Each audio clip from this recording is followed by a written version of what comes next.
yo, and hello and welcome to the 141st episode of GameSpeak Podcast. New episodes go up for free feed subscribers every Wednesday in audio format on Apple Podcasts, Stitcher, Google Play, Spotify, and all of your favorite podcast platforms, as well as in video format on YouTube so you can see us in stunning high definition, where we need you to hit subscribe and click that notification bell. This show is two childhood BFFs bringing you all things video games. You can find us online at createforsanity.com, where you can subscribe to our newsletter to never miss an episode and buy sick t-shirts from our shop. Also, be sure to join the community in the Facebook group at facebook.com/group/GameSpeak Podcast to hang and talk games with other nerds like us. I'm one of your hosts, JAMAL Al-Jafra, alongside Brent, Master Bass. Bow. I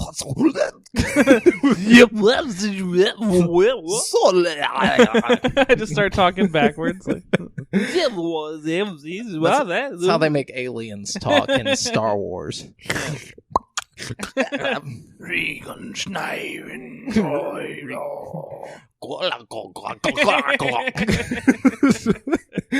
Sorry guys if you tuned in to hear some English. But, no, just kidding. None of that galactic basic around here. Yeah, dude. none of that, dude. We don't play.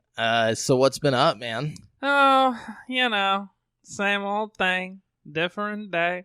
We're recording a little earlier this week, but it feels like we just did yesterday, like the last episode, like yesterday. Yeah. Yeah. Even though we did record a day early, it still goes up the same day, though. So it's like nobody will even know. Oh, except us. Except for us. Yeah. And everybody who's listening. Yeah. Because we just told them. Yeah, I'm just getting settled into my new apartment. So. Oh, how's that? How's it treating you? Oh, well, I haven't been there yet. Oh, okay. I you said made it that seem kind of like wrong. You were settling I meant in, like yeah? that by the time this is up, I'll be settling in. I'll be like moving So stuff you've in. you've never set foot inside? Not in my specific apartment. I've been into like one of the ones. Oh, so you have an idea of like... Oh, I know exactly what it'll look like. I just don't know, like... I haven't been into that one. Is it like top floor? Bottom floor? I think it's top floor. Or like is there multiple second floors? Floor. Yeah, there's 3 floors. And I'm on the second floor. Oh, okay. Better than the third floor, I guess. It might be third floor. Who knows? Well, see, okay, third floor is going to have its perks too, though, because then you don't have anybody above you. That's true. Stomping It's about. just everybody's Yeah. below me. Yeah, and I'm going to be stomping about and then getting kicked out. Yeah. No, see, that's the thing. I hope it's on a floor above somebody who doesn't mind podcast happening. You know what I'm saying? Yeah. I mean, They don't bother us. I just don't want to be bothered. God forbid they have to listen to us have a conversation once a week. A long-ass conversation. You know what I'm saying? Yeah. And plus, it'll be cool because the video is going to look different. You know, we'll be sitting on we'll be sitting at like an island. I feel like if your neighbors can't tolerate us like podcasting, then like what can they tolerate? You Nothing, know? dude. Nothing at all. Like what can we do if we can't podcast? Can't breathe. Remember the lady that lived below me whenever I first moved to these apartments, and like she would just like freak the fuck out if you walked. Oh yeah. Yeah, like she got kicked out because of how insane she was. Like you couldn't walk. She was like freaking out on the neighbors that lived behind her because like she could hear them like say like talk like sometimes. Well, and like eventually everybody just like went into the office and was like, she needs to get the fuck out of here. And they kicked her out? Yeah, they kicked her out. Really? Like because she got like 6 different like complaints. Wow. And like she just kept doing it. That's pretty serious, dude. Like, yeah, dude. One time I almost fucking like probably caught a charge because I went down there and started knocking on her fucking door, and I was like, "Bitch, come to the fucking door!" Like I was about to fucking chew her out, dude. Like she was pissing me off because I had just got off work and I took my shoes off and I started walking across the floor to go like to my room, and she started slamming on the floor, dude. Like, oh my God, because I was dude. walking. Oh, dude. I was like, no, dude. it's going down. I had a bad day at work. I was about to go and just fucking let her have it, dude. I was like, come to the fucking door. Like the neighbor like on the other side had to like come over and be like, it's all right, man, we already complained too. It's like, just let it go. I think they're gonna get rid of her. And I was like, thank God. I mean, like you just can't live your life that way. No, I'm not gonna walk on eggshells. Like, well, I'm just talking about her. Oh, you know, I mean, like, how can you? She be was like 60 that something mad too about everything. Yeah, that's not. It's like if I don't care how Squidward old you came are. to life and like, or it's like if it's a live action. This is that Squidward spinoff that like they're making for Netflix. Was that lady's life? You know, she okay.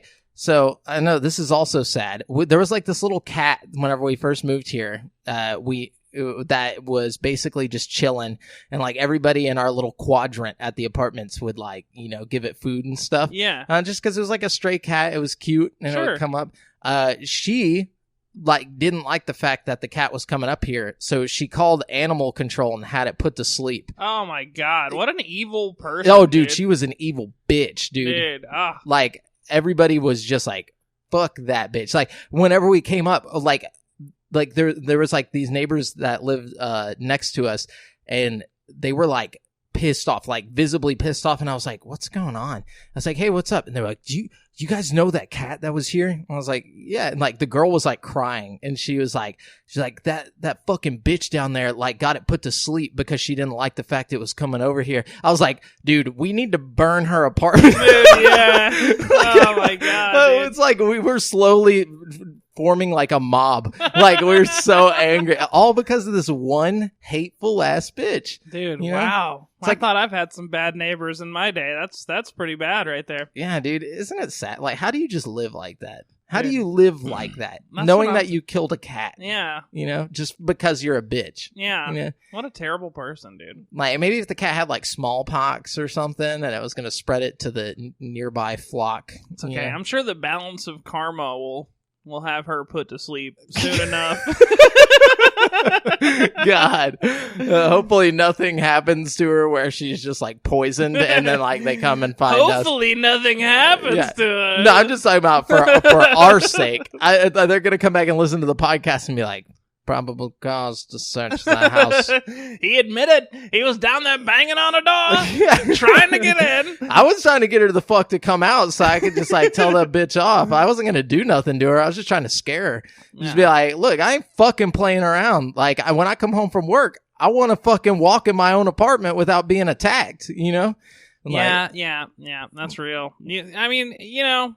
There's nothing worse than getting off work and just having to deal with some bullshit. Yeah, you know it's like you know, she don't work. She's just sitting down there, just fucking on her ass, thinking about all the hateful things. She's like consumed by the dark side. That's probably the problem. She probably just sits in her little house all day and just thinks negative thoughts all day and doesn't fucking do anything positive. You know what I mean? Like, yeah. I think sometimes working actually makes me a more positive person, despite the fact that I fucking hate it. Yeah, because it gets you out of the house. It gets you like problem solving, and it makes you realize how much you appreciate being at home. You know what I mean? It's true. It's like you're there and it's just all shitty. And it's like I never want to go home more than when I'm at work, and I'm just like having a bad day. I can't wait to fucking go home. You know what I mean? For sure, dude. For sure. But yeah, besides all the negative stuff, Negative Nancy. That's her name. No. So what you been up to? Oh man, just anything out. Interesting? Yeah, nothing too crazy. Watch anything? I've been working pretty much. Just working. Well, I went to a Thanksgiving thing this weekend. That's it. How'd that go? It was good. There was good food. Other than that, it was pretty basic Thanksgiving. You know what I mean? I feel that. Pretty generic. I think we did talk about you. Experience. Oh no, you were gonna go. Different Thanksgiving. I went to my parents last week. In Lano, right? And then this week I did my girlfriend's family. So cool. That's awesome. Yeah. So I watched Mandalorian episode 3. Oh, I watched that too. That was dope as fuck. It was dope, yeah. It got real intense. I was a little worried there at the beginning. I was like, oh, are we getting rid of Yoda? I was like, come on. The whole thing's about Baby Yoda. That shit was making me sad there, dude. Yeah. Whenever they're carting him off, I was like, ooh. He's like, that's not a toy. And then like, that was my favorite part, is at the end where he's just like, gives him the little ball. It's like, I never realized that Yoda's species only has 3 fingers. Like, I didn't think about it. I'm like, how does he hold his lightsaber with 3 fingers? Like, try and grab anything with 3 fingers. It just does. I think one of his fingers is like an opposable Is a thumb? Yeah. I guess it's that like, makes imagine this 3-finger configuration. Oh, okay. Yeah, that makes more sense. You know? Yeah, it's just way less convenient. But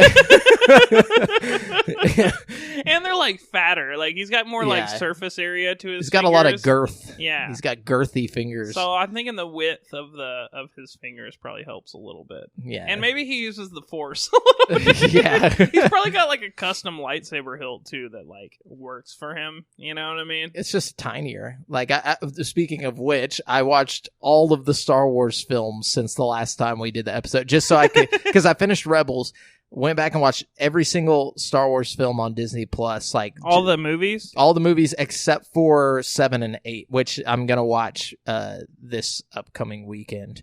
I'm trying to watch them all before. On there yet, is it? No, it's not. But I'm gonna find a way to watch it because I want to watch them all before I go see Episode 9. You've seen the most recent ones, right? Yeah. I just haven't watched them recently. I really liked the last one they put out. Everybody hated on it so hard, but I was all about it. I think it's my favorite one in a long time. I didn't really... Are you talking about Rogue One? No. Because Rogue One was dope as fuck. Rogue One was dope. I'm talking about the Last Jedi or whatever. Yeah, that movie was pretty bad, dude. Dude, no. What did you like about it? I liked everything about it. Literally everything about it. But nothing... It was so much better than The Force Awakens, dude. Like without even a question. Like The Force Awakens was just like basically just a rehash of like the fucking original trilogy, yeah. But like, okay, fucking The Last Jedi did have its like little parts that were kind of lame, like the whole Leia on the spaceship scenes. You know what I mean? That was kind of boring. Yeah. You know what I mean? But I really liked all the Luke scenes on the island. I like even when he's just slurping on that titty for the blue milk. Yeah, dude, slurping on that blue milk titty. Why would I you... like Rey on the fucking island. I like the whole island thing. Like, I liked that whole sequence of events. I thought that was cool. I like finding out what happened to Luke, and I like his like character in the show, even though everybody else didn't. I like the end, the little twist at the end. I thought that was creative and fun. I don't know. I just liked it in general. Like, I liked almost everything about it. I liked that the showdown with Snoke or whatever, even though like they didn't really go into that much, you know. I don't know. I just really liked it. Yeah, I guess we'll see. We'll see how 9 plays out. But I just feel like, you know, they did the best with what they could do. I feel like I wasn't a fan of 7. You know what I mean? 7 kind of set it up for failure. You know not really. I mean? 7 was just there to introduce new characters. Like they could have, and the problem was in 8 new characters without a basic ass like rehash story. Like, you know what I mean? Like fucking world killer, fucking Death Star thing. Like, come on, are you fucking kidding me? You're gonna make another Death Star? Like, you gotta make 3 of them. No, dude. No. You gotta make 3. You don't have to ever do the Death Star plot ever again. 3rd time's a charm, dude. But see, my thing is like, they didn't have to do, like, 8 introduced more characters. Like, they were like, okay, here's a bunch of characters in episode 7. I'm like, cool, this is just a foundation. We get to meet these characters. Let's move on. Let's take these characters somewhere. Episode 8, more new characters. I mean, it's like, guys, really there's only one more movie left. None of the new characters in 8 are that important. Like, you got that, like, one chick who was holding on to the lightsaber or whatever in the bar. You know what I mean? The Asian chick. What Asian chick? Exactly. Oh, okay. I know what you're talking about. She's not important, dude. She is. She's one of the main characters now. She was a main character in that movie, but I don't think she's that important. And now they're introducing more characters in this next movie. Like, if you've seen the trailers. It's like, guys, this is the last one. You can't introduce new characters. First of all, it's definitely not the last one. Well, it's the last one of the Skywalker saga. Sure. Yeah, of this particular trilogy.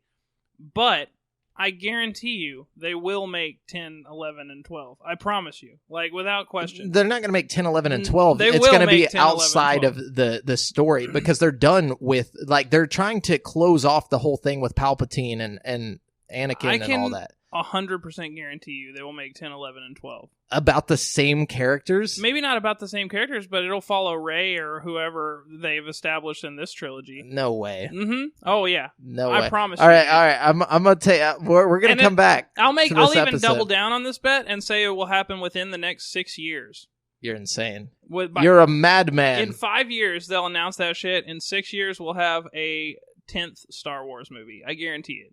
That's my prediction. If they do that, like they might as well. It'll be called Episode 10. Like no. that's my prediction. No, that's not gonna. It won't happen. be called Episode 10. It'll be like Episode 10, something of the something. But Episode 10, a destruction of a saga. No, I just can't see that happening. Like, I really can. They really want to close off this whole shit with fucking Plagueis. Who wants to? They do. Disney. Who is they? Because they want to start a whole new thing. Like, they don't want to keep having to deal with all the past, like, with Anakin and... They don't have to. The saga can continue without any of that shit. We're already continuing without all that shit. Are you kidding? Palpatine's back. Okay. Darth Sidious is back, Palpatine which means... is about as back as Obi-Wan was back in fucking, like, A New Hope. Like, it's not really Palpatine, I don't think. You know what I mean? It is Palpatine. It's like...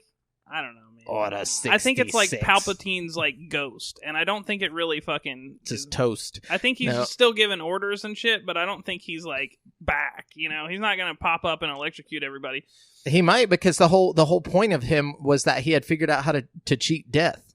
Like, the whole point was that he figured out how to not die because of Plagueis. Okay, maybe, but even so, I still think. You can and he end created all that, Anakin. Okay, but the first two movies had like nothing to do with that. Aside from Palpatine being back, there's like very, very little to do with the original. I know, that's why this is dumb as shit. It's like, why did they even... My point is, you could continue making these movies, and it wouldn't have to have anything to do with the original trilogy, because the past two movies haven't had anything to do with the original 6 movies. But they you have. Know what I mean? Not really, though. I mean, aside from this loose tie-in with Palpatine, you know what I mean? And we don't know who Rey's parents are, which is more than likely, and also... Ben Solo. Okay, Kylo Ren. They're just throwing the old characters in there just to like have some name value. Like, okay, Luke, fucking Leia, Han Solo. All of these characters could have been like a different name, and it would have been the same. Like, you know what I mean? Like, I guess it's not relevant other than the fact that they were in the old movies, and like everybody's like, oh, there's Han Solo, you know, or I guess Kylo. But he's the parent. Okay, fair enough. Yeah, it's like playing into the same characters, and then you don't know who Rey is. But this lineage is setting up,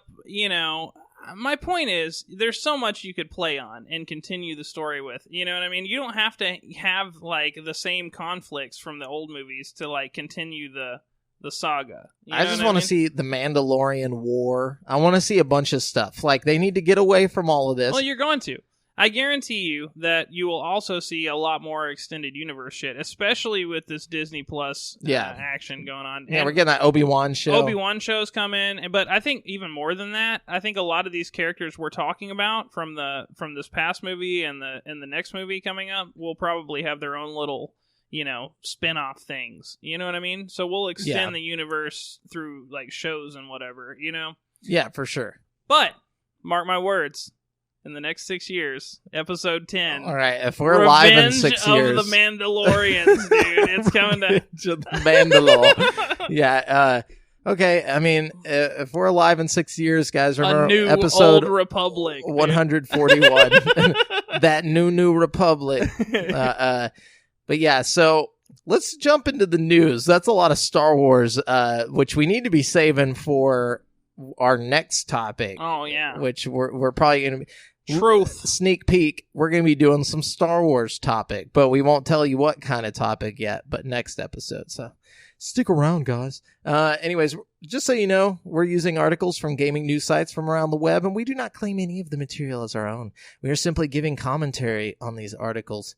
Let's start it off with something a little interesting. So, Kojima Productions' Death Stranding released on PlayStation 4 this month, and marking a new era for director Hideo Kojima 4 years after a split with Konami. Before Death Stranding, Kojima was working on a new Silent Hill game called Silent Hills. A much-loved demo, PT, was released, but Konami ultimately canceled the game much to the chagrin of fans. Now, years later, it's starting to look like Kojima is thinking about horror again. On Twitter, Kojima has made reference to making, quote, the scariest horror game, end quote. And he's watching horror movies to prepare. The film in question, The Eye. is not actually a Thai film, as Kojima claims. It's the work of Hong Kong directors the Peng brothers. Part of the film is, however, set in Thailand. From this, it's not clear whether Kojima is actually moving ahead with a horror game development or just exploring the possibility. In 2017, Kojima said that he did not plan on returning to horror, but PT continues to be relevant despite having been delisted years ago. Earlier this month, actor Norman Reedus said that he was okay with Silent Hills not going ahead, as it meant that he was able to work with Kojima on Death Stranding instead. But since Konami holds the rights to Silent Hill, any horror game Kojima works on now would have to be different anyway. Kojima has not tweeted about the movie again since, so it's not clear whether he got through the eye or not, and whether it has inspired him to return to horror or awakened, quote, his horror soul. That's interesting and kind of exciting. I think you could make almost the same exact game as Silent Hills and not do Silent Hills. Just name it something different. It's such a blanketed, loud mountains. Loud mountains. I don't know. I really think you could get away with doing almost all of your original ideas for that game and just not call it Silent Hill. You know what I mean? For sure. Just being in a weird town with monsters and shit. That's not too far fetched in the realm of horror. Mm-hmm. But then again, even if that's not what he does and it's just something weird, I mean, like he said, it's based on the eye or whatever. No. Or he's watching he's that just for watching inspiration. it to get in, to awaken his horror soul is what he says. But yeah, apparently that movie scared him so much that he couldn't watch it all the way through the first time or something like that. It's a pretty good movie. I mean, I've never seen it. Oh, it's decent. It's not it's not horrifying. It's kind of it's on the level of The Grudge or something. You know? What I mean? Okay. It's not terrible, but it's not maybe he just scares easily. Maybe. He's an artist. Then again, I feel different things scare different people. Maybe it's just something he's really. Because sometimes I watch a horror movie and my girlfriend isn't weirded out by it at all, and I'm like, oh, that was a freaky movie, or vice versa. You know what I mean? I just think different things scare different people. You know what I mean? Yeah. Maybe that's something there. Makes sense. Did you notice we didn't have any Martin Scorsese drama this week? We didn't. I noticed. Maybe it's because we're doing it a day early. We haven't had our weekly Scorsese kerfuffle. Maybe next week we'll have two of them.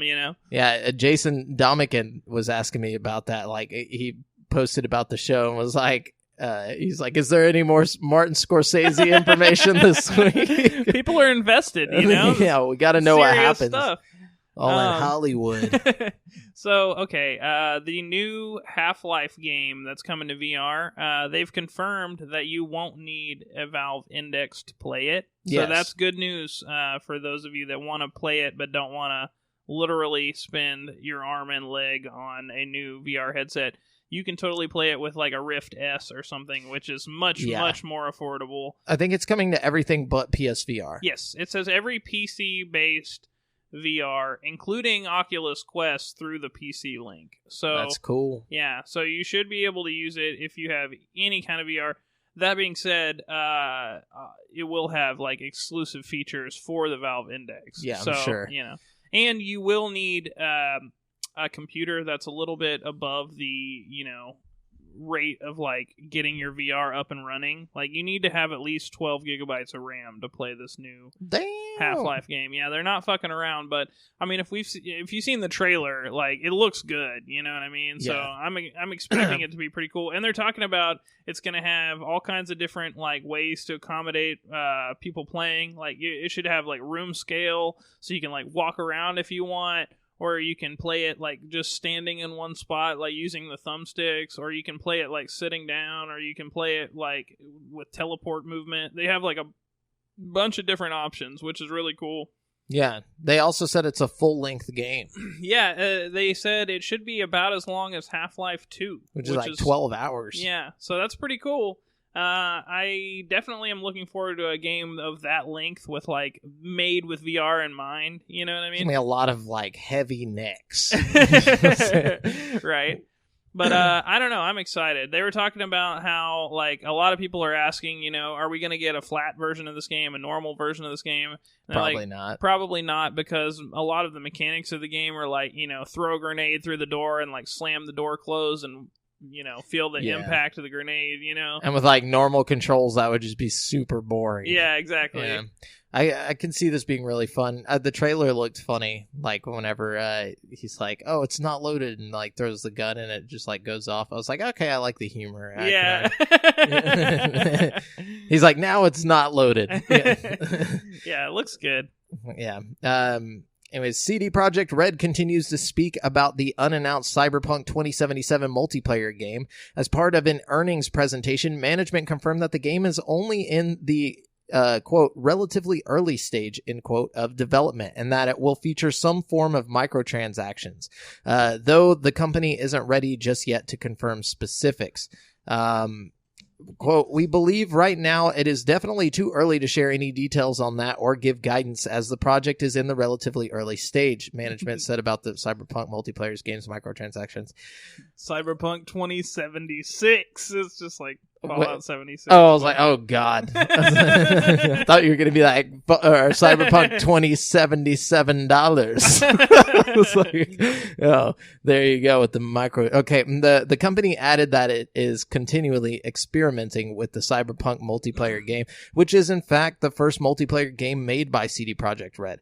For the business model specifically, the analyst who asked about it suggested it would be a free-to-play title supported by microtransactions. However, management wasn't ready to say one way or the other. That being said, CD Projekt Red wants to make sure it continues to be a consumer-friendly company as it relates to delivering content that feels valuable to players. Cool. Go. In August, we found out that a new Saints Row game is being worked on. It was revealed that a new entry in the series was deep in development, and that it would be a full Saints Row game, not a spinoff. Since then, though, we haven't heard or seen anything else about it. Now, Koch Media CEO Clemens Kundratz has spoken out about the next game in the series, which is in the works at series developer Volition. Speaking with GameIndustry.biz, Kundratz says that Volition is being allowed to take their time and get it right. With Volition, we have the creditors of all the Saints Row games as an internal studio, and they're not going to be distracted by anything else from creating our next game under this important franchise, he said. Saints Row is very close to our hearts, and we'll talk about it next year. For the time being, we just want to get the word out that it's coming, and it's going to be great. I highly doubt that. I don't doubt that it's coming, but that it will be super great. I don't see it being really good. I mean, I think it'll be okay. I think it'll be just as good as any of the other Saints Row games. I hope that it's more like, I hope it's less crazy, That's what I'm saying. But the problem is 3 like, was really good.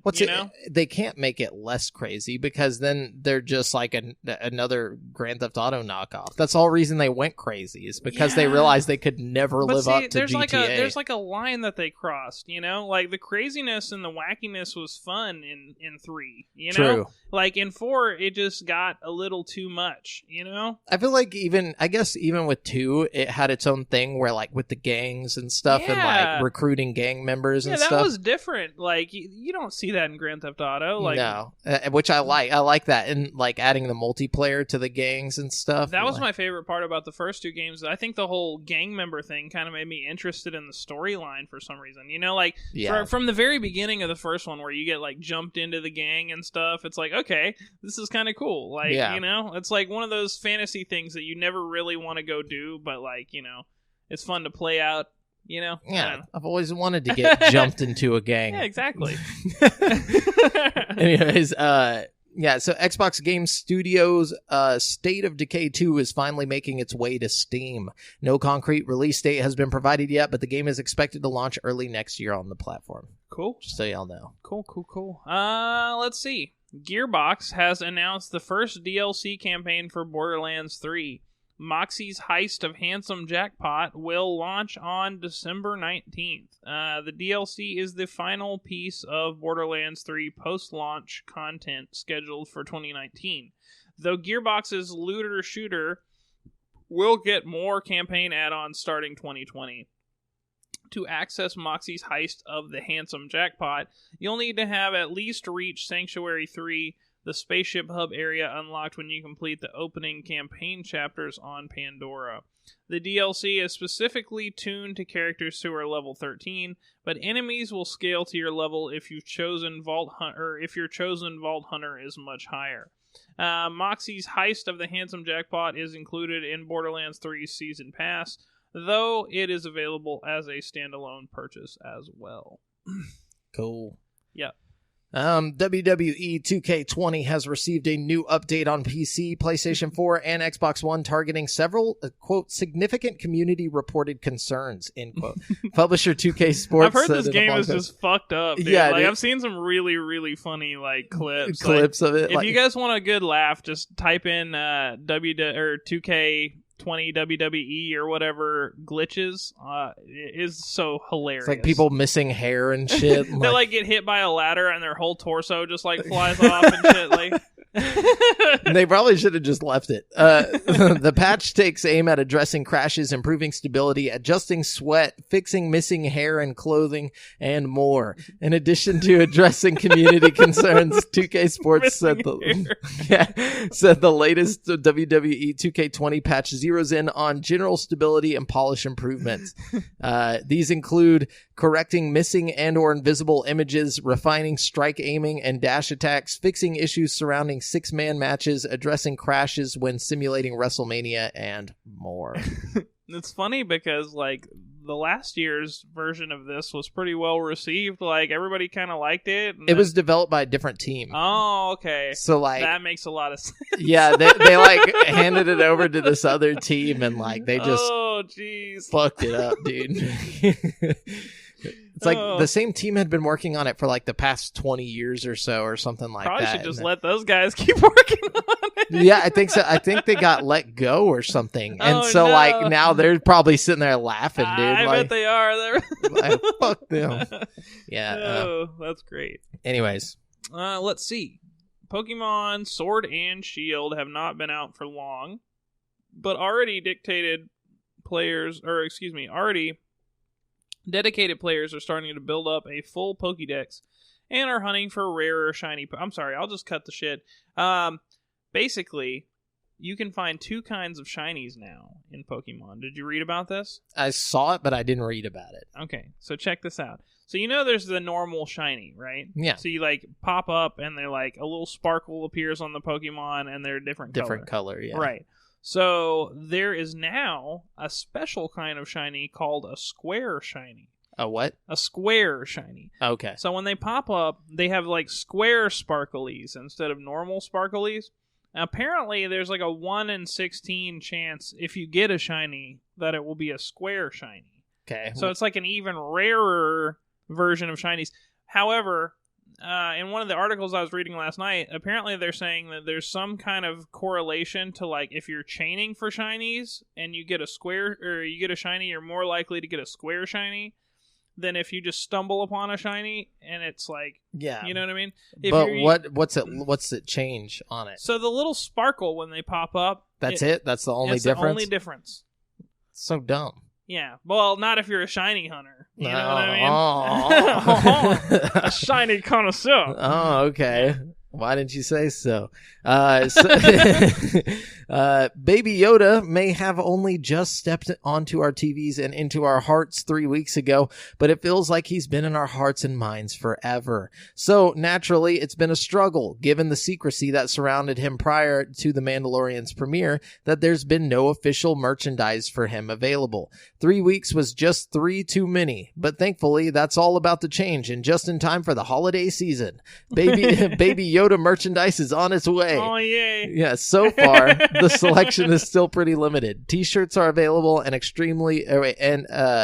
CNBC reports that merch of Baby Yoda, or the child, as he's currently officially known, will be coming to outlets like Amazon, Target, Macy's, Hot Topic, Box Lunch, and Zazzle. There will also be official apparel and merch at the Disney Store, Shop Disney, and Disney Parks Resorts. And yes, don't worry, a plush toy is in the works. works and will be up for pre-order soon. That's awesome. They're about to make so much fucking money, dude. Dude, I really want to go to the Disney World Star Wars dude. park. I've heard it's really cool. Me too. I heard getting to make your lightsaber is super badass. Dude, yeah, you like put it all together with the crystal and everything. Yeah. I've seen like pictures of people drinking like just Cokes and waters from the park, and they're like in cool like alien bottles and shit. Have you seen that? Yeah, dude. Apparently they have like a whole bar set up with like Star Wars like themed drinks. Oh yeah, my sister just went. And she said that she got this drink there, and like they put like boba balls in it or whatever. Yeah. But like the way the drink was made, like the balls just kept going like up and down in the drink, so they would like float around and like move. I don't know. That's so cool. It's really cool. They go all out over there. Yeah, man. dude. It's those Disney what they called like not engineers, Imagineers. Yeah, dude. They're just over there Imagineering the fuck out of that place. Apparently they've got like a cool like Millennium Falcon ride too, where like one person like pilots the ship and shit, and like the other people do it. And if you like do the ride, if you like fly your ship good, like it'll add like an extra few minutes onto the ride, because like, you know, it'll do like a special scene at the end or whatever. Yeah, I've also seen that like just walking around that area, like there's certain characters walking around, and if you notice them and like go up to them and you're like, hey, are you whatever, they'll be like, yeah, I'm on a mission, and like they'll like take you around the park like on a crazy mission or something. What fun. Yeah, dude, that, and then they're putting in like a hotel, like a Star Wars hotel that's going to be like role played the whole time. That's so fucking sick. Can you imagine? Well, another thing my sister did is like she made a droid, right?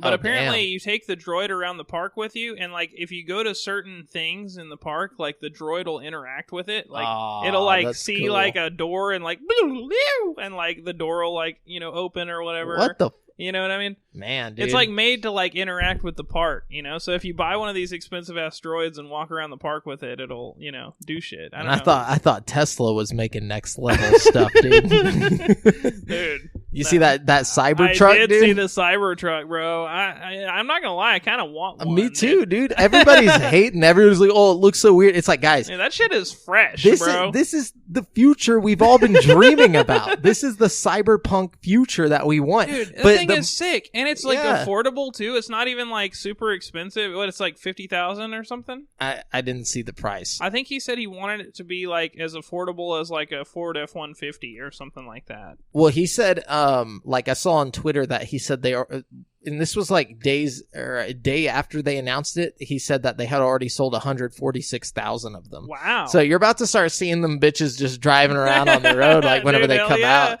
So that's gonna be cool. Like that's the weird Super Mario World future that I want to. And they've got like legit like towing capabilities and shit. Yeah, like they can do like everything a normal truck can, and they're just totally electric. Totally electric, made of like fucking like bulletproof glass and steel. Did you see the video of him where throwing the ball through the glass? Yeah, it's a work in progress. Eh? Yeah. I bet someone got fired for that. I mean, technically it worked, you know. In a normal car, I feel like that probably would have gone through the window. You know what I mean? That's true. But I did notice that the guy who was swinging the hammer had like no idea how to swing a fucking hammer. I thought he was like throwing a ball. No. I don't know about the window part. I saw him like hitting the steel. Oh no! Yeah. Like he was swinging it so whack, and like whenever he hit the actual truck door, it was like he was going as hard as he could, and then he went over to the Tesla truck and like barely swung. I was like, all right. Yeah, okay. It's like they just don't want the windows to break. Anyways, what you got? Okay, last bit of Half-Life news, but if you do get an Index, you will get the game for free. And if you already have a Valve Index, it should be in your Steam library already. So nice. Keep an eye out for that. That's a $60 game for free. For free.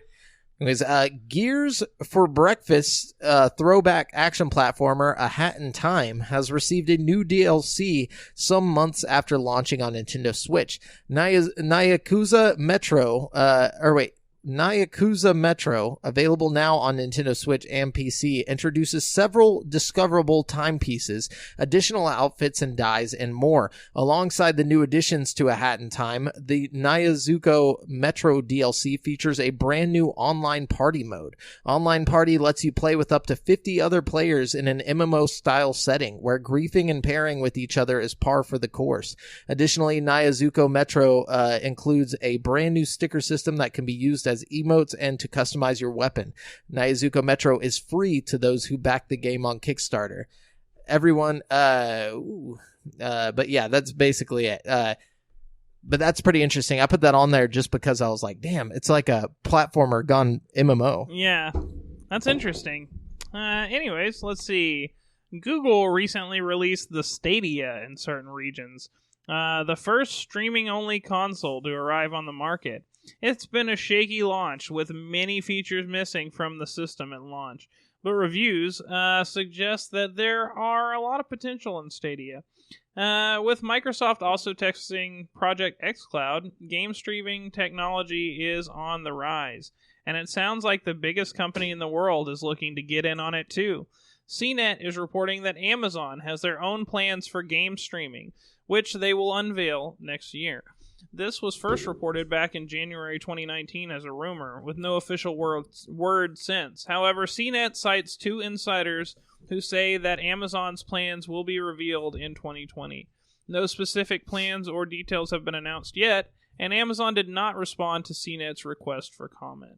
The streaming future is here. Yeah, I'll be surprised if we don't see more, tech giants get in on this market. I mean, it doesn't seem like something you'd need a lot of resources for. Just set up some servers or whatever, you know what I mean? Like, yeah. But then again, I don't know, Yeah. I don't fucking know. Simple, just a couple of servers and it's all good to go. I feel like once they figure it out, I'm sure everybody will be doing it. You know what I mean? Apparently that's what's happening. Anyways, Animal Crossing Pocket Camp has introduced its paid membership tier, which we first heard about just recently. We talked about it last week. But the new model, which follows in the footsteps of Mario Kart Tour's premium subscription, is called the Pocket Camp Club, and it lets the users put down some money every month to get a few bonus features. As reported by VGC, the new Pocket Camp Club subscription service is available at two different tiers, and a 1 month free trial of the lower tier is also available. So for $2.99 a month, you can get the Happy Helper plan, which will let you appoint an animal as camp caretaker when you are not in the app, meaning that they will gather items and look after things in your absence. Basically, play the game for you. This tier will also reward you with 60 Leaf tickets every month. The second, more expensive tier is the Cookie and Depot plan. It costs $7.99 a month, and in addition to the camp caretaker, it will also let you choose from 5 previously released cookies to acquire new items once per month. Players with this subscription will also get access to a warehouse that lets them store up to 5,000 items of furniture and pieces of clothing. There will be other advantages across both plans, including reduced crafting times and previews of upcoming items. Or you could just buy Animal Crossing, the real game, and But this is a whole different game. Like, Animal Crossing is nothing like this game. Yeah, it's true. Nothing like it. And it's so weird to me that they chose this as like a way to make it go mobile. I don't know. It's just weird. Yeah. It seems like one of those games they could just almost just make a port of. Like, you know what I mean? Yeah, they could have just put New Leaf on the iPhone. Yeah, and it would have been amazing. That would have been sick. They should have done that. They should have, but guess what? They didn't. And now they want $8 a month from you so they can play the game for you. They're like, we're the only ones playing this game, guys. We should get paid for it. Let's see if anybody wants us to play for them. So Rainbow Six Siege, Year 4 Season 4 update is doing this thing where they change the bullet penetration. Okay, so basically what this means is like little guns like shotguns and pistols won't have any bullet penetration. Like, you get hit in the arm, you get hit in the arm. You know what I mean? Okay. But medium range guns like assault rifles and stuff will have like limited bullet penetration. So if you get hit in the arm, it'll go through your arm and hit you in the chest, right? And do damage in both places, okay? And then sniper rifles are going to have full penetration. So, like, you shoot somebody in the head, it'll go, like, through their head and out the back of their head and into whoever's behind them. You know what I mean? Okay. So, like, now you got to worry about, like, bullets going through people and shit. Which I think is cool for, like, a tactical game like Rainbow Six. You know what I mean? It's pretty cool. I don't mean, know. I don't get why shooting someone in the arm and then it going into their chest, why that makes a difference. Is there different damage? Yeah. It does more damage. So you get damage from the arm shot and the chest shot. I feel like you're always going to be getting shot in the chest if you get shot in the arm. Not always. Because isn't your hand always just like this? I mean, like, if you like profile view, right, and you like shoot somebody in the arm, okay, you know, I it'll got just you. go out the back of their arm. You know? Okay, that makes sense. And another, you know, like if as opposed to just shooting them in the chest, you know what I mean? You're doing like arm damage and chest damage. You know what I mean? Yeah. Okay. That's I cool. don't know. It seemed like cool to me. I don't know. Yeah, it's interesting. Okay. What do you got? I'm out of news. Okay. You just go through your stuff. Let me blast you with some news real quick. Okay. Shenmue 3 is out, guys. You know? So I've heard. Just in case you haven't heard about this. Shenmue 3's out, but it's not the last Shenmue, apparently. God. So I'll just start over here. It says he published a letter. This is the maker, Suzuki, is hoping to make Shenmue 4 as a continuation of the saga. VCG has published a letter to fans from Yu Suzuki, which appears in the game after the credits rolled. To all the fans who have waited many years for Shenmue 3, and to all the crowdfunding backers who have made this game possible, this project would not exist without your love, support, and the connections we've made along the way. With profound appreciation for all that you've done, I'm happy to finally present to you Shenmue 3. The letter begins. He says that the game's scope expanded during development and that for as long as there are those who wish to see Shenmue live on, I will never give up on my personal journey to complete its story. I sincerely hope that together we can continue to spin the tale of Ryu and adventures in Shenmue 4. Why couldn't he just end the story in this one? In 3? Yeah, right. Why do you leave it? The whole point was to come back and finish the story. Right? I thought, right? Well, I don't know. I mean, I guess I got to play it to find out, but, you know, I'm with you there. I feel like he should have just wrapped it up. Yeah, I mean, because what are the chances people are going to want to give him more money after this? I mean, if people are into it, I can see it happening. You know what I mean? Look, but if people are into it, I feel like this whole thing was just like was just luck that people were so nostalgic for it. And once they get their hands on it and they play through it and they're like, it's actually not as cool as I remember. They're not going to want a fourth one. Nobody's going to care. I don't know, man. He should have wrapped it up. Like, I mean, I definitely agree. He should for have wrapped himself. It up. That was stupid of him to not wrap it up. But I think it might get made. You know what I mean? Maybe. We'll see. It might take another 20 years. God. But it might get made. He's just like rolls in a wheelchair. It's like, we're going to make it. Okay, so check this out. Star Wars Jedi Fallen Order is out now, and Star Wars fans have plenty of reason to be excited about it. The new game has earned strong reviews and is being regarded as the best Star Wars game in a long time. Now, as players dig into the game, it's worth being on the lookout for Easter eggs. Although you'd be hard-pressed to find one sweeter than this. Level designer Nicholas G. Cameron worked on the game at Respawn and was responsible for designing a certain iconic snowy planet. Now, in a series of tweets, he has shared some details about one of the planet's echoes and what it really means.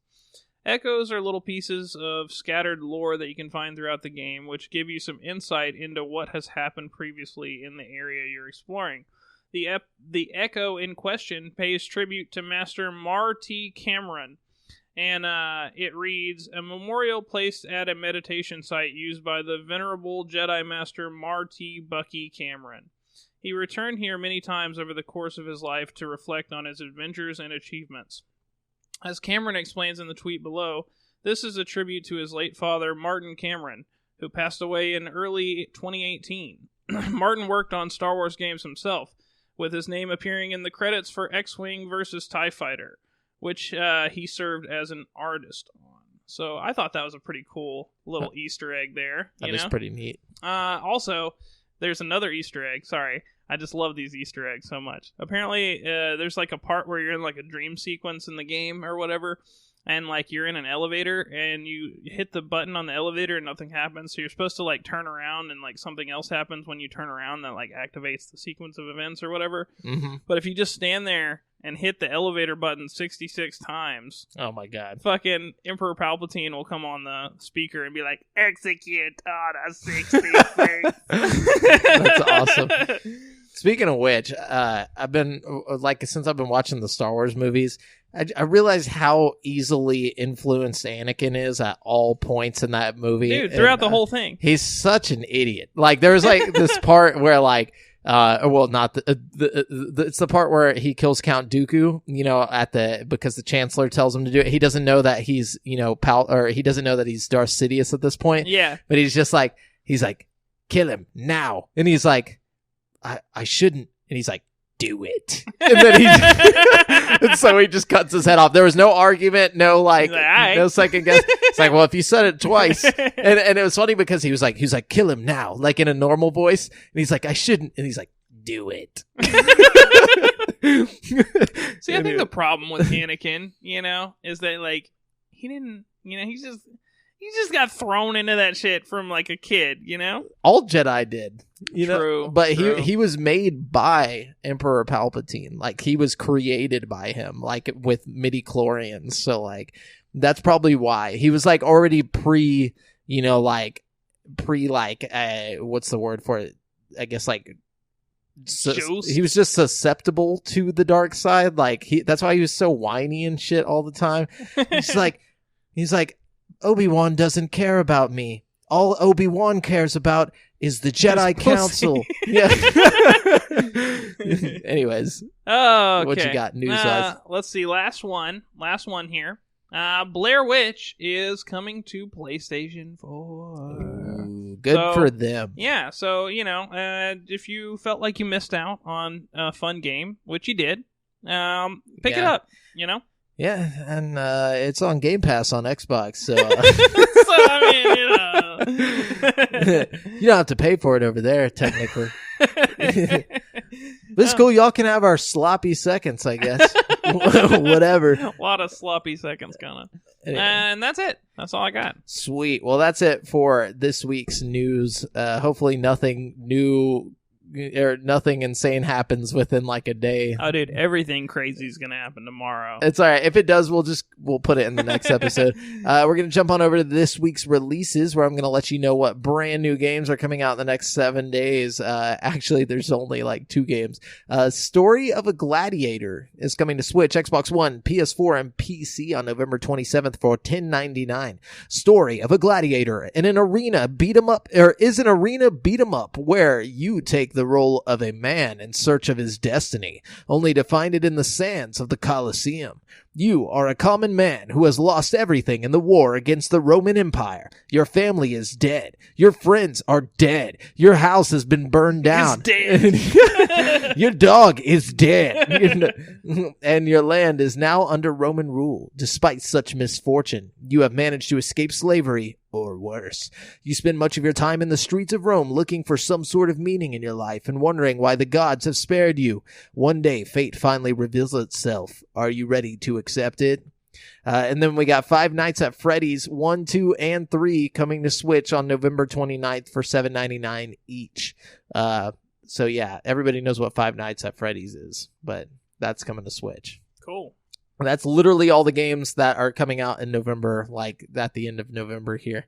So I think it's just kind of like waiting to pick up again, once we hit that December, getting close to the hollies. Yeah. I think most of the like good holiday shit is out now. You know what I mean? Like, I think they're expecting like, Jedi Fallen Order and stuff to sell really well over the holidays. Sword and Shield, Pokemon, yeah, that's where it's at. Mm-hmm. And those new Switch lights, I think those are going to be the thing this year. I think they're going to sell a fuckload of those for Christmas. Oh, for sure. Like, I'm thinking Black Friday, we're going to see like a bajillion little bitty Switches. Like, you know what I mean? Oh yeah, dude, for sure. At least a bajillion. Anyways, so we're going to jump on over to currently playing. Ah, yes. Currently playing. Yeah, so you're still playing the Pokemons, right? I beat it. I finished it off. How was it? I wrapped it up. It was good. I sunk like 40 hours into it or so. So I'd say that's pretty substantial for like a Pokemon game, you know? Although I'd say the last like 7 or 8 hours were just a bunch of like bullshit, you know what I mean? Like looking for shinies or what? No, well, I did spend a good tour. I'd say maybe collectively like 4 hours of that whole total was just me like shiny hunting, probably. You know what I mean? Which isn't much, you know. And I never found a shiny, so damn, that sucks. I know. Matt got a shiny Machamp, so I'm fucking jelly. And it's a square shiny nonetheless. You know what I mean? I know. That's crazy. So what's the bullshit? The bullshit is like after you beat the whole game, you know what I mean? And you like get your, you know, you're done with the fucking game, you know? Then it makes you like go back to every gym and like do this fucking like, you have to like fight at like a Dynamax version of one of the gym leader's Pokemon from that gym. Or that's cool. It was cool, but it was just like, you know, I mean, you could tell they were just like trying to like extend the playtime. You know what I mean? Like they're like, all right, we'll go back to every gym and do this. It's like, okay, guys. Did it at least change the dialogue? Oh yeah, totally. It was a lot of fun. Like, don't get me wrong, I had a lot of fun. Like every second, even like the parts where I'm like, okay, guys, you know, y'all are just fucking. But I still had so much fun with it. It was like, I mean, it's a quality Pokemon game. I should have brought it so you could borrow it. I don't know what I was thinking. Yeah, you should. You should bring it to me so I can borrow it. I will. I'll bring it next time. Okay. It's a really good time, though. I mean, you know, if you like Pokemon, it's just another Pokemon game. But, you know, my favorite thing about it is all the different Galarian forms of Pokemon that you already know about. Yeah. Like, Mr. Mime has his own, like, new thing, and he evolves. Like, a lot of the Galarian forms of Pokemon you already know about, like, evolve. You know what I mean? Like, Zigzagoon has, like, a third evolution now. Fucking Meowth has a third evolution now. You know what I mean? Nice. So, or maybe it's just a different evolution. Like, it's like Persian, and then what's the third one? I can't even remember, but it's something cool. It's like, it might not even be Persian. It might go straight from Meowth to a different. Okay, gotcha. Like an Eevee type situation. Yeah, something like that. But it's really cool how they did it. Now there's 3 kinds of Meowths. There's like Galarian Meowth, Alolan Meowth, and, you know, normal Meowth. Plain Jane Meowth. Meowth. I don't know. I'm having a lot of fun with it, and I'm still getting a lot of fun out of it. Like, I still boot it up and do raids with Matt every now and then, you know what I mean? So, yeah. There's a lot of replay factor there, you know? That's good. That's what those games needed, was, like, a reason to go back into them. Yeah, and I know for a fact that there's, like, the Battle Tower or whatever, you know what I mean? Yeah. So, I think I'll probably go back and do that pretty soon, too. So. Cool. And you're still gaining, like, experience and shit by doing those things? Oh, yeah, totally.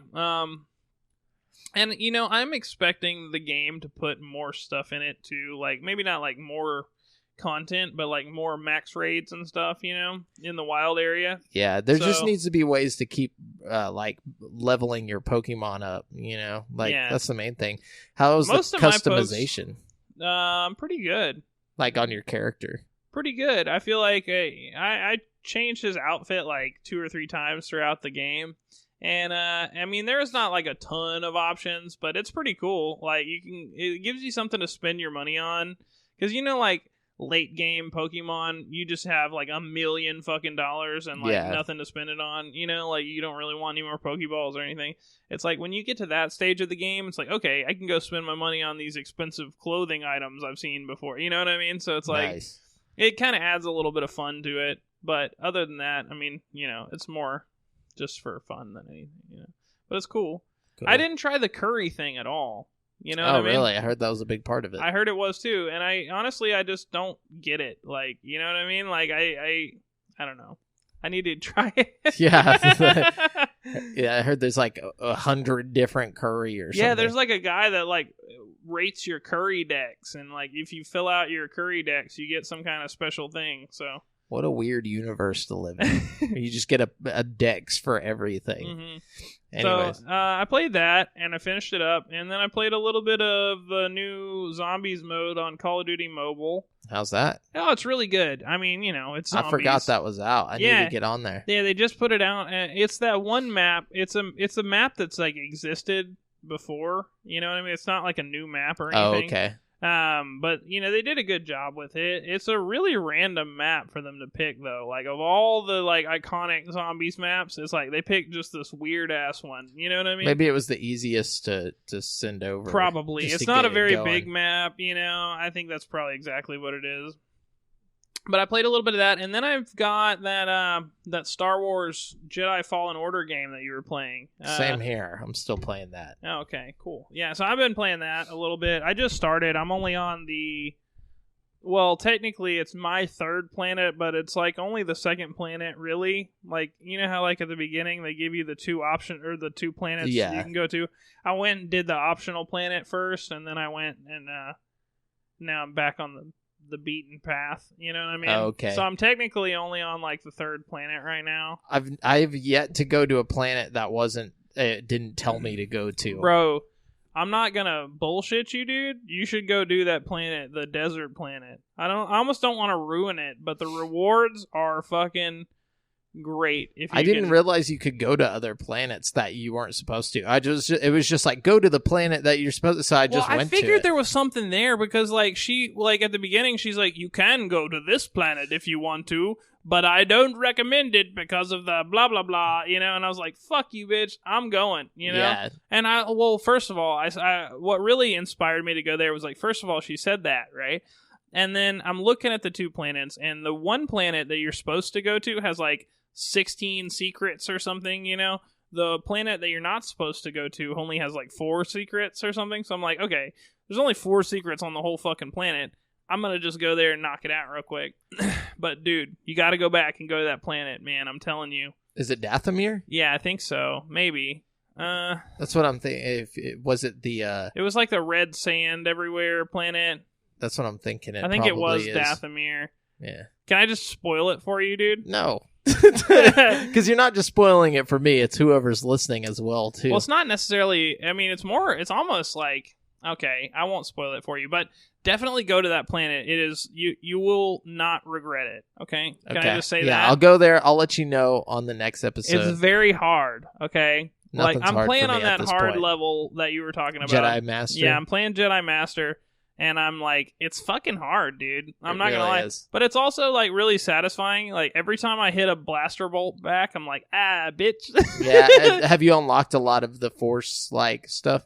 No. I've just got no, not See, really. it probably won't be that hard for me if I go back, just because I've like unlocked so much shit at this point. Oh, where you might have already unlocked the shit that you unlocked from that planet. It might not even be worth going back. Oh, maybe. Is it part of like your Force use? No. Okay, then I probably haven't unlocked it. Oh, okay, cool.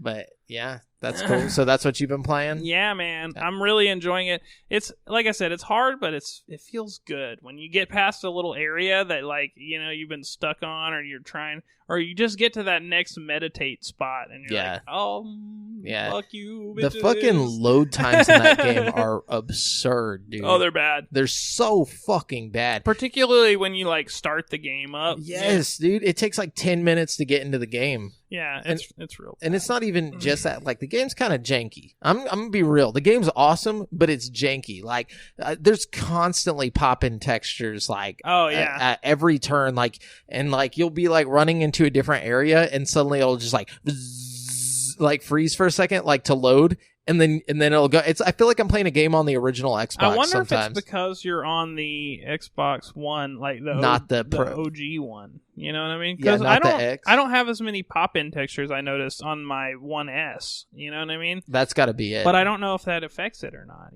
Like, because as far as I'm aware, they're like essentially the same.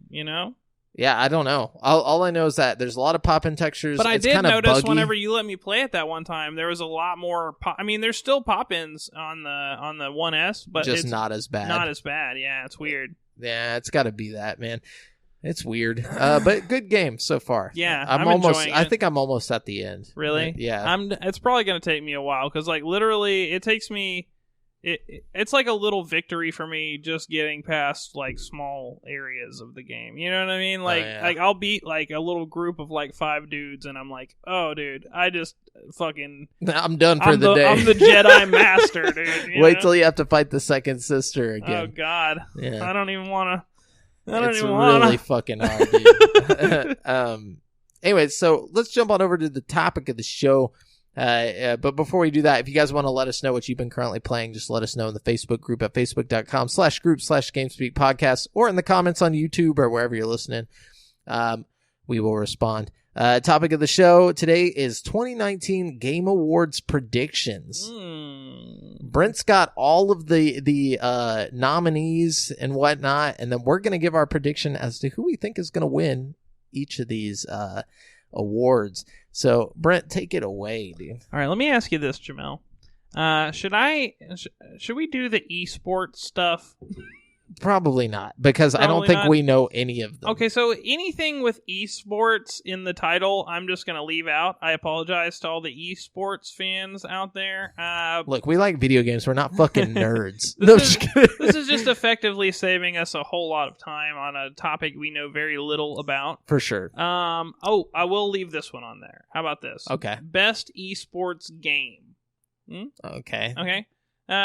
We got Counter-Strike Global Offensive, Dota 2, Fortnite, League of Legends, and Overwatch. Those are the I have nominees. a feeling it's going to be Fortnite. I think Fortnite deserves Just it. because Fortnite Chapter 2 is like such a big thing this year. Yeah, I mean, frankly, I can't think of anything else that's on that level. Yeah, I mean, League of Legends and Dota and all that, those are great, but they've just been around doing their thing for so long. I feel like Fortnite is fresh and new. I mean, not new, but I mean, Well, it is now because it's Chapter 2.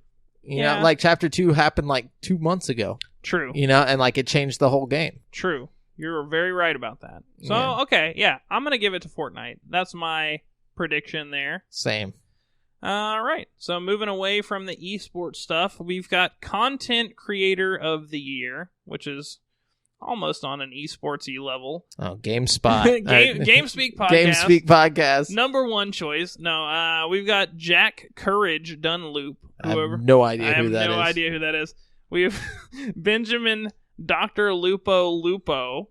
Nope, no idea. Soleil Ewok Wheeler. I'm gonna go with that guy just because he has Ewok in his name. Yeah, I'm with you. I'm picking him too. David Grefg Martinez and Michael Shroud.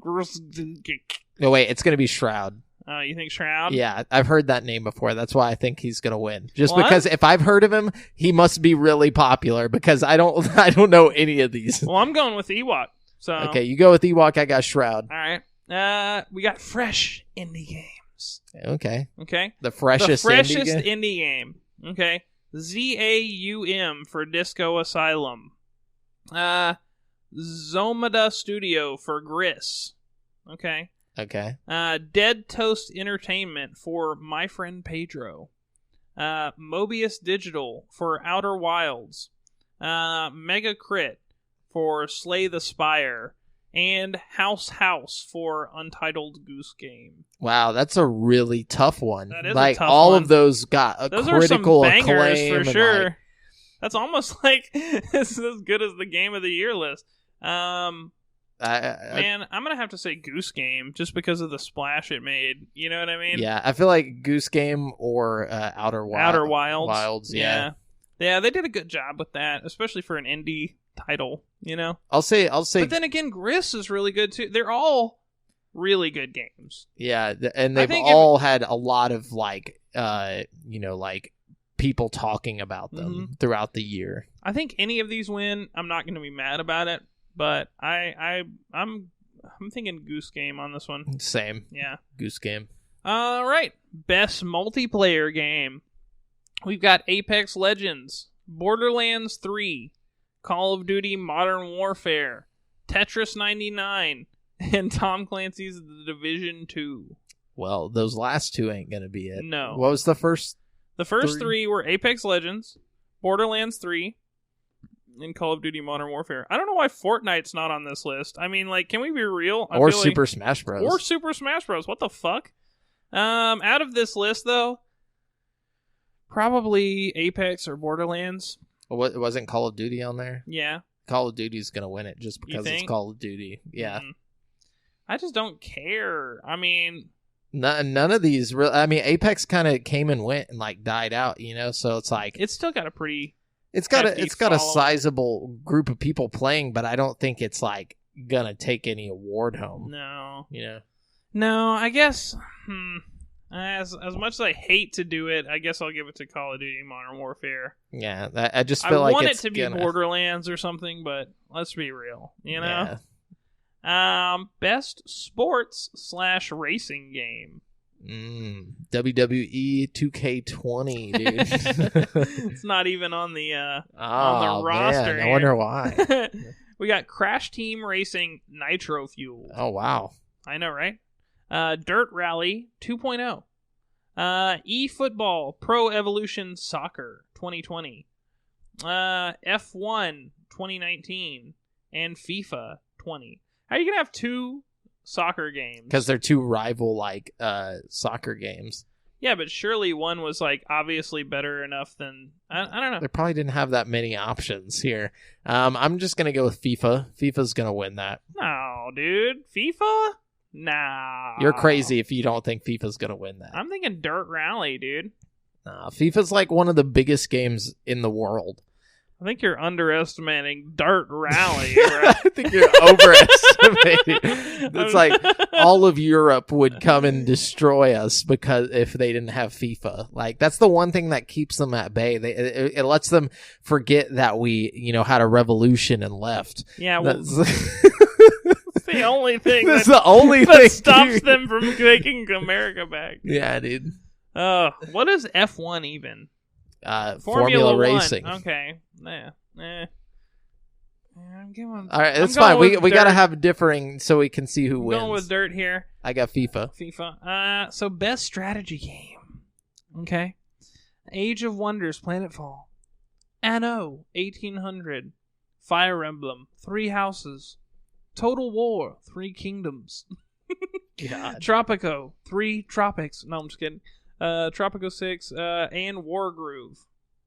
So, I feel like Wargroove might get something just because it was an indie, came out of nowhere and people were all in love with it and stuff. A lot of people are talking about Wargroove. Yeah, but Fire Emblem 3 Houses is one of the dopest games I've ever played. I think it is really dope. I don't know. As far as strategy games go, it just doesn't get much better than Fire Emblem 3 Houses. So I'm going to go with that. I'm going to say Wargroove. Okay. Like that. Best family game. We've got Luigi's Mansion 3, Ring Fit Adventure, Super Mario Maker 2, Super Smash Bros. Ultimate, and Yoshi's Crafted World. All of these are Nintendo games. Yeah, how the fuck does that work? Surely there was some other family games that weren't made by Nintendo. Yeah. Either way, Nintendo wins, I feel like, Yeah, who do you think's going to take that? I haven't played any of these except for Smash Bros. And Mario Maker 2. I played a demo of the Yoshi game, but... Well, I like all of these games, but, okay, Super Smash Bros. Is kind of just... It's not a more family of the game. Same, I mean, you could call it a family game. Yeah, but I mean, whenever you're trying to win an award, would it be the family game? Do you just, hey, Dad, come play some Super Smash Bros. With me? I'm thinking Luigi's Mansion 3. I know it just came out, but that seems you're saying, family. If you're going to play with, your family, it's got multiplayer, it's got, the fun family story, It's easy. It's got everything you need for a good family game. Yeah. Luigi's Mansion here, too.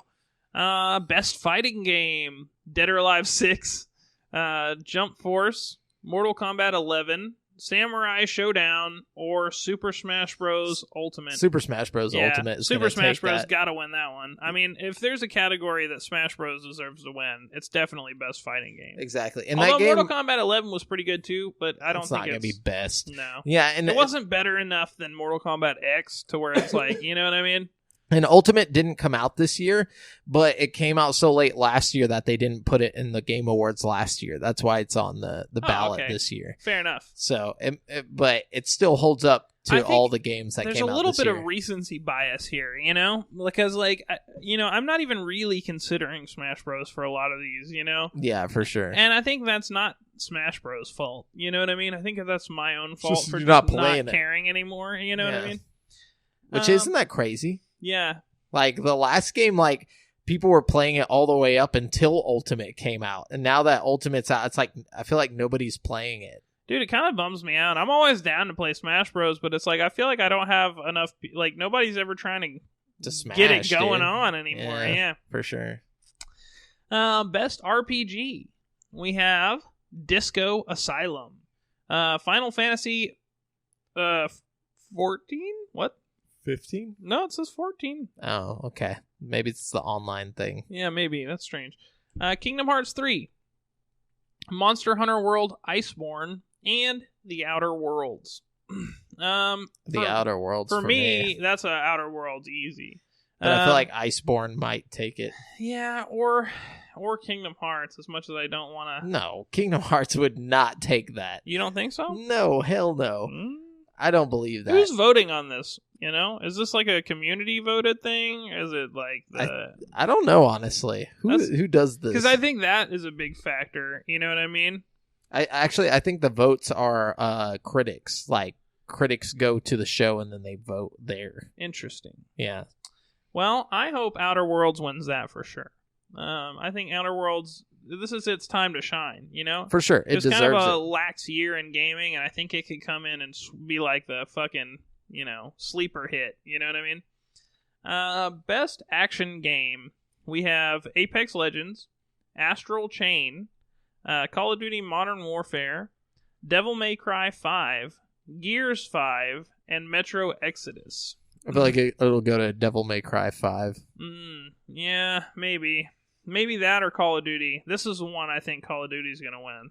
You know what I mean? You think it would win action game over shoot, or what was the other one? It was multiplayer. No, I think the multiplayer is going to go to Call of Duty.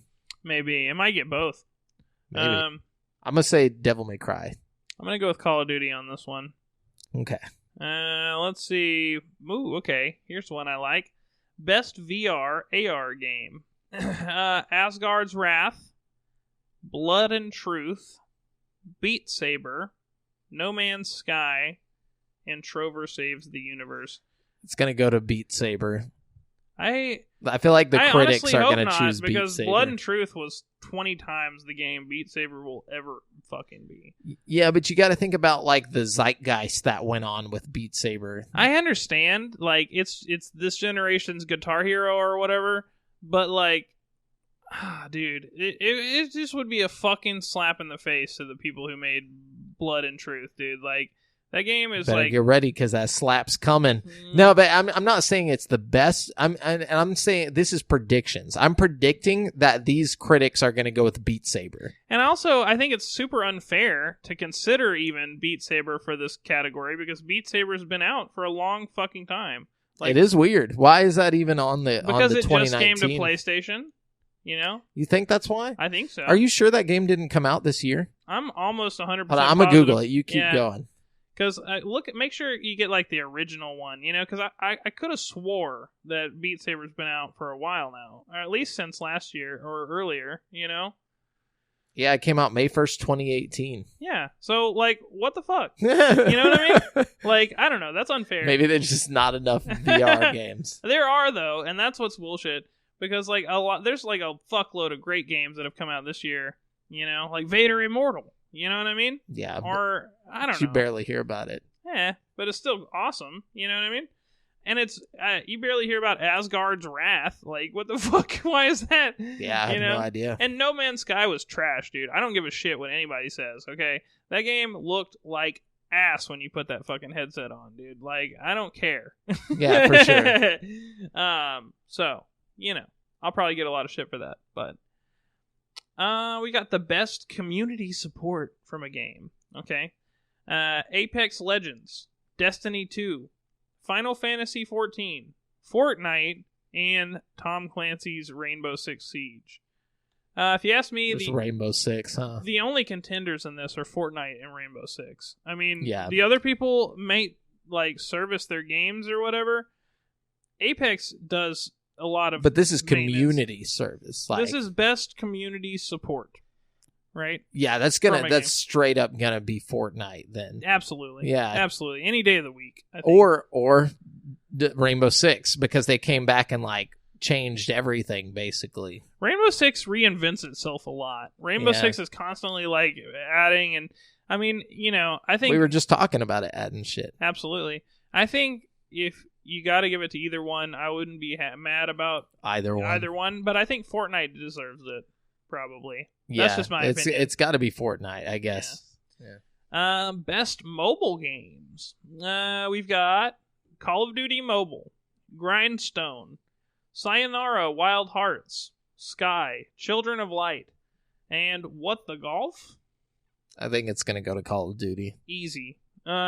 Easy. I just feel like Call of Duty Mobile is one of the better mobile games I've ever played. Yeah. It's just so well done. Like, I can't imagine anything beating that. Best indie game, or best independent game, excuse me. Baba Is You, Disco Asylum. Didn't we just have a similar fucking topic to this? Or it was freshest indie game. Okay, these aren't fresh. This is the best. Yeah. Baba Is You, Disco Asylum, Katana Zero, Outer Wilds, and Untitled Goose Game. Again, I'm going to pick Untitled Goose Game. I'm going to pick Outer Wilds as best. Yeah, okay. All right, yeah. I'm with you. Because freshest would be the Untitled Goose Game because it's different. It's fresh. New. Outer Wilds is a big, dope game. Yeah. Yeah. And it was critically, loved. Okay, I'm with you there. I'm going to give it to Outer Wilds, too. We got Best Ongoing Game here. Apex Legends. They're in, every category. They're not going to win anything. I know, I feel so bad for them. But at least Respawn's got, Last Jedi Fallen Order. Destiny 2. Final Fantasy 14. Fortnite, and Tom Clancy's Rainbow Six Siege. It's going to go to Fortnite. Yeah. I feel like Fortnite's going to walk away with multiple awards. Absolutely. I think so, too. And probably for good reason. I feel like they've been working hard. But then again, this is another one that could go to Rainbow Destiny. Six Siege, and I wouldn't be mad about it. Yeah, or Destiny. Destiny's got a lot going for it. Let's see. But I'm going to pick Fortnite on that one. Fortnite as well. Games for Impact. Okay. I'm not really sure what... I think that just means that they've made an impact in the community somehow, or they've changed the way that they've got a deep story that makes you think about stuff or something. No, or they just changed the industry, impact, how have they impacted the industry? Fortnite came out, it changed everything. Battle Royale. Everything on this list seems like a game that is listed for the fact that it's got a sentimental story or it's impactful or something. Let's see, what do we got? We got Concrete Genie, Gris, Kind Words, Life is Strange 2, and Sea of Solitude. Oh, maybe so. What's the title again? Games for Impact? Oh, okay. Yeah. I don't know then. I didn't play any of these. I only played Life is Strange 2. I played that. I didn't play all of it, though. I'll go ahead and pick that. Okay, I'll go with that as well. Yeah. We got Best Performance. Ashley Birch as Parvati Holcomb in The Outer Worlds. Courtney... That's already going to win. Dude, yeah. Parvati's going to win, yeah. She was my favorite fucking, side character in that game. Courtney Hope as Jesse Faden, Control. I'm surprised I haven't seen Control nominated for more stuff. It was really well received. It didn't even chart, though. That game didn't chart the month it came out. It didn't. Dude, that's such a bummer, because they probably put a lot of effort into that. I'm probably going to eventually go get that shit. You know what I mean? Just it's weird to me, sales-wise. It didn't even reach the top 10 sales charts in the month it released. God, that's so strange. It's fucking sad, dude. Just considering how good it looked and how everybody says it was Everybody a great said game. It was great. Yeah, I haven't seen a single bad review. I've heard people saying they wish it wouldn't end, and I don't know. Laura Bailey as Kate Diaz, Gears 5. Mads Mikkelsen as Cliff, Death Stranding. That better not win.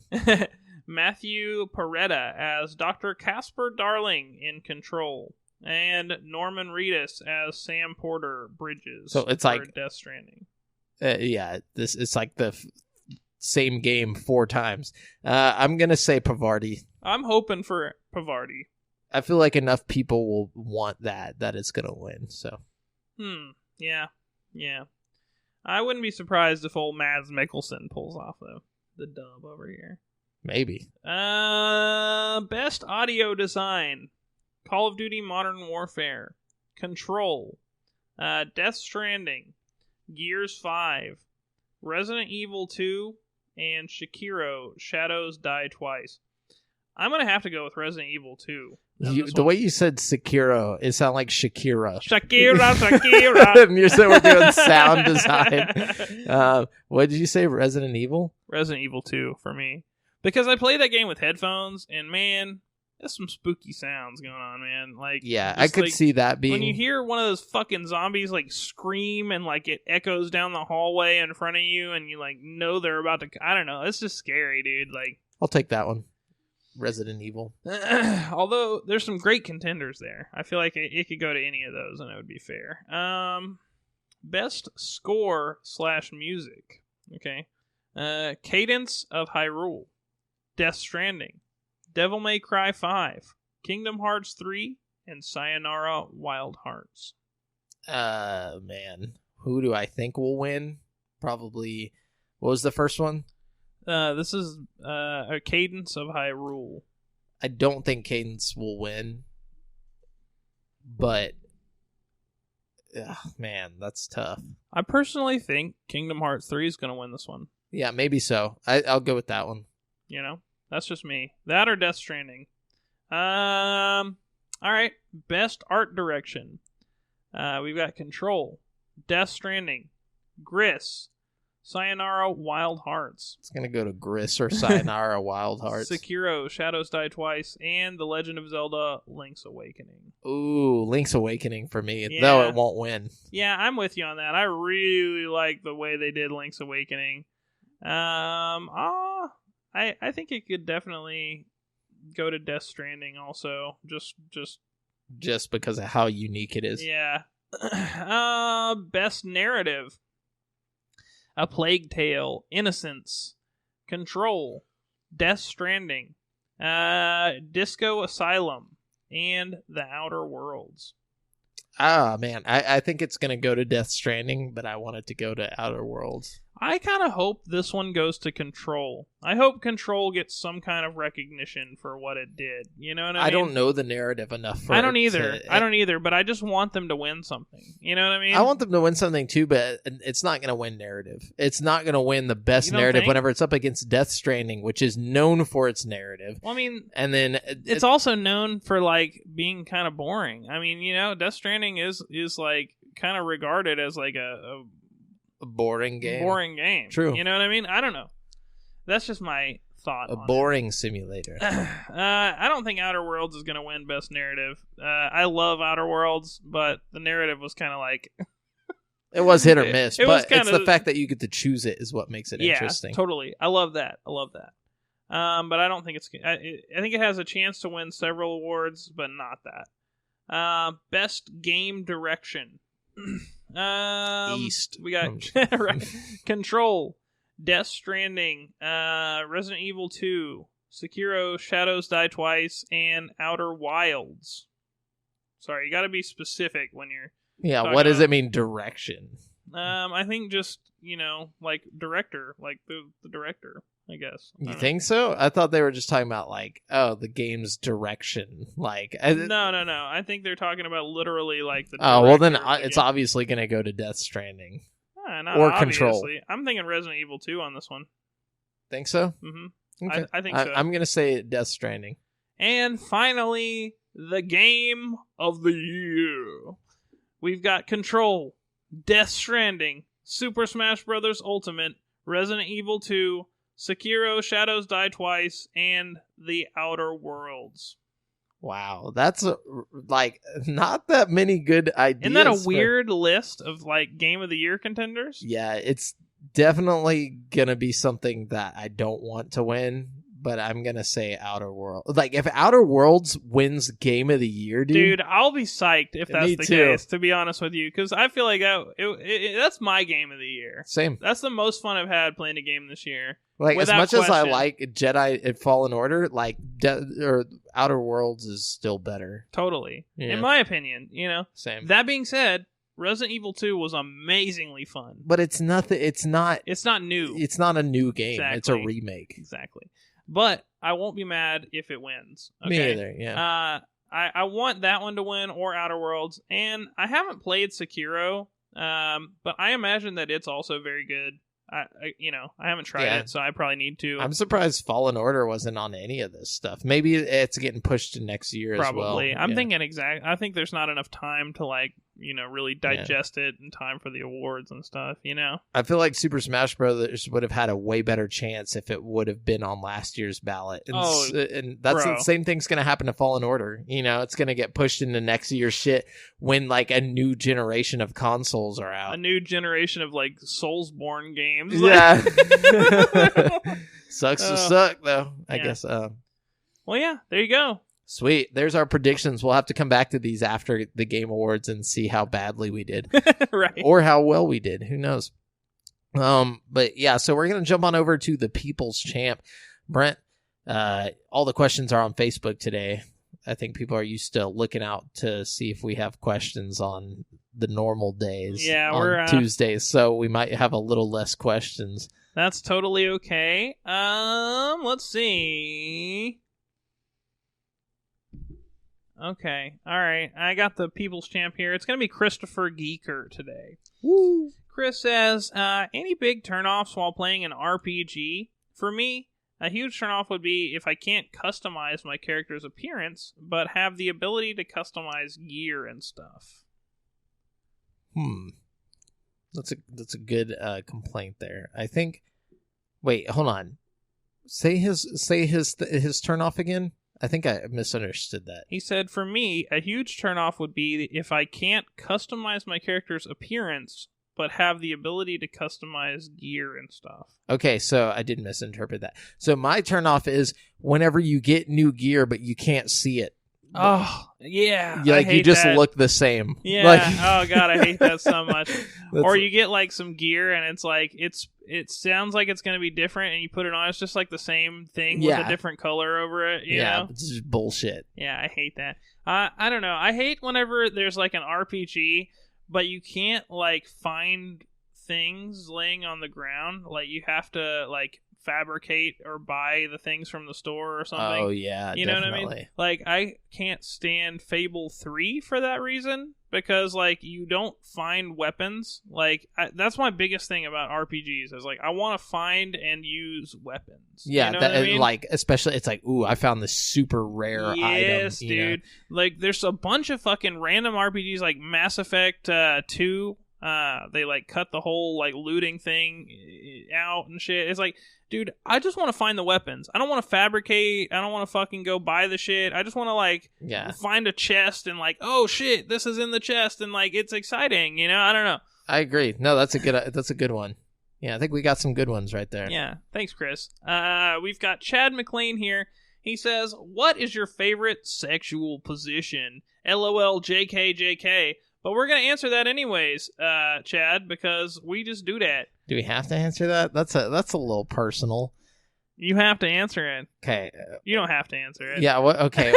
I don't even know if I have a favorite one. That's just a weird thing to think about. Our answer is all sexual positions. We like them all, Chad. We like them all. His real question is, what is your honest opinion on the Tesla Cybertruck? We kind of talked about this earlier. I shouldn't have brought that up. I didn't even know he asked that. I'm into it. I'm into it too. I want to get it, dye it green, make it look like a warthog, dude. Dog, yes. Put a little minigun on the back, dude. Oh.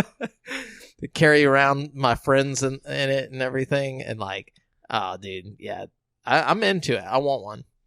I also want one, and I will be shocked if you don't see me and Jamil riding down the street in one at some point. Hell yeah, the GameSpeak Tesla Cybertruck. Hell yeah.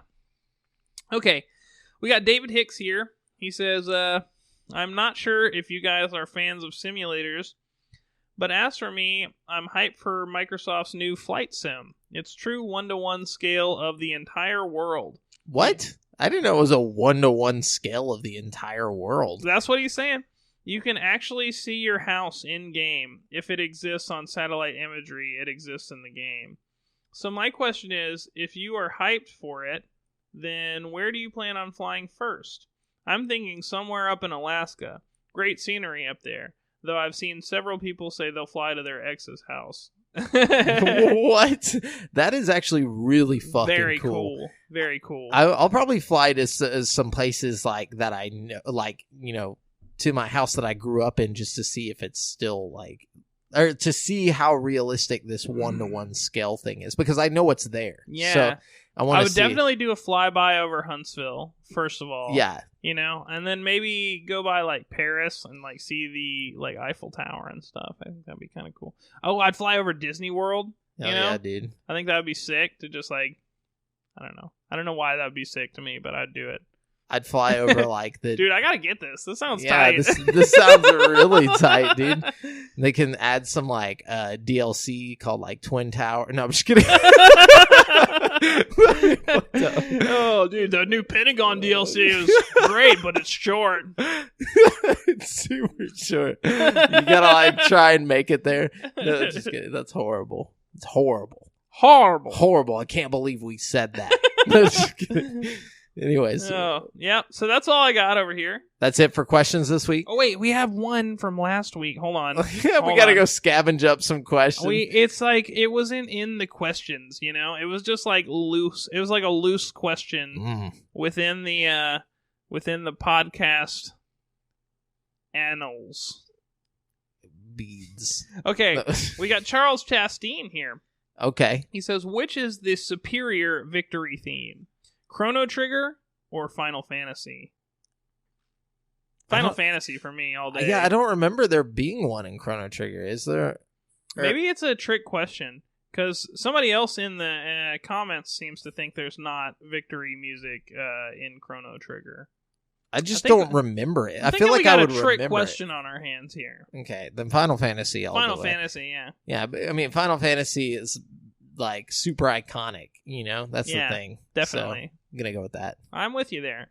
All right, great questions, guys. Way to go. Way to go. Well, yeah, thanks for the questions, guys. Now get ready for the real questions, because it's time for Brent's Super Hardcore Video Game Trivia Challenge. These are 5 questions meant to melt your mind and freeze your knees. Ooh, not those. This week's topic, arcade games. Oh, God, I'm screwed. All right, let's do it. Okay. Number 1. This Silent Scope game is the arcade-only version of Silent Scope 3. It features a boss fight with a man and a teddy bear flying a helicopter. Wait, so this is the arcade-only version? Mm-hmm. You can only play this in the arcade, and it's a port of Silent Scope 3. And it has a name, I'm guessing? Yes. Like, that's different from Silent Scope 3? It is not Silent Scope 3, but it is Silent Scope 3. It's the arcade version of Silent Scope 3 under a new name. Okay. What is it, like Silent Scope? And is it like, you know, like semicolon something? Yeah, kind of. Okay. Silent Scope long range. You'll never get it. Yeah. It's Silent Scope EX. Yeah, I would have never get it. Yeah. Okay. So there you go. I thought it was like something like punny. Downwind. Downrange. Yeah, I'm scoped out. Yeah. All right. Number 2. This Star Wars arcade game features 2 boss battles from a first-person perspective. One with Darth Vader and one with Boba Fett. Yeah, I forget what it's called. I remember playing this one. Is it Star Wars Dark? It's like a super basic ass name. Star Wars Arcade. You throw a word. There's a word in the middle you're missing. Star Wars Anthology Arcade. Oh my God, you're so fucking close. I'll give it to you. That counts. I'm gonna count it. It was Star Wars Trilogy Arcade. Oh man. Yeah. Oh God. So I'll give you that one. You were close. Anthology Arcade. counts enough for me. Back when Star Wars was a trilogy. Okay. Grossing $3.5 billion by 1990, this game is widely recognized as the most profitable arcade game of all time. Donkey Kong. No. Okay, Pac-Man. There you go, Pac-Man. Okay, I knew it was one of the two. Or Space Invaders. Yeah, that's up there too on the list of wealthy games. Number 4. This game was a major influence on both light gun shooters as well as first-person shooters. When it was released in 1994, the game broke new ground by introducing the use of 3D polygons to the shooter genre. Some of the popular rail shooters influenced by this game include the Time Crisis series, House of the Dead series, and various Resident Evil spin-offs and Dead Space Extraction. Wow, so it was before all of that. Mm-hmm. It basically was like the first light gun game to have 3D characters in it. Like before that, they were all like Area 51 with the little like 2D flat people. Yeah. Was it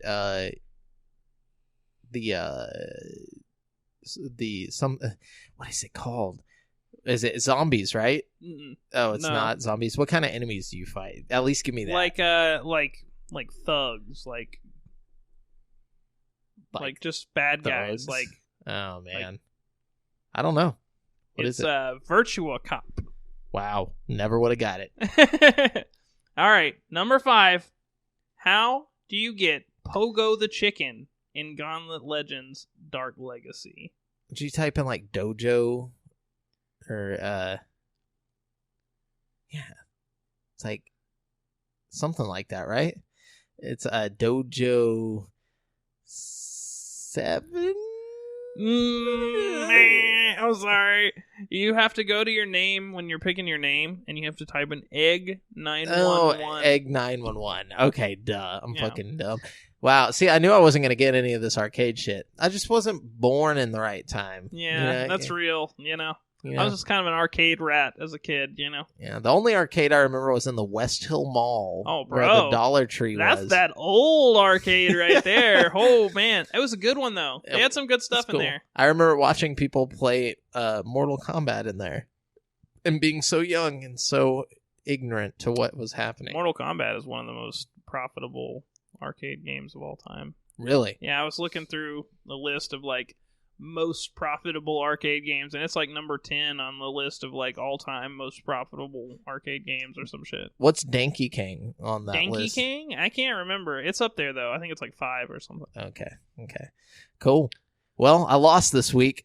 I'll take that L. It's okay. We'll get you next time. Yeah. Well, remember, guys, you've been listening to GameSpeak Podcast, courtesy of CreateForSanity.com. The show posts for free every Wednesday on all podcast directories. Be sure to submit any questions you want read on the show to the GameSpeak Podcast Facebook group at facebook.com/group/GameSpeak Podcast. Check out our video content at youtube.com/CreateForSanity. And if you want to stay up to date with your boys, you can find me on Twitter at the handle AlJafferJamel and Brent at BrentHas1. That's the number 1. And check out the GameSpeak Podcast Instagram. Until next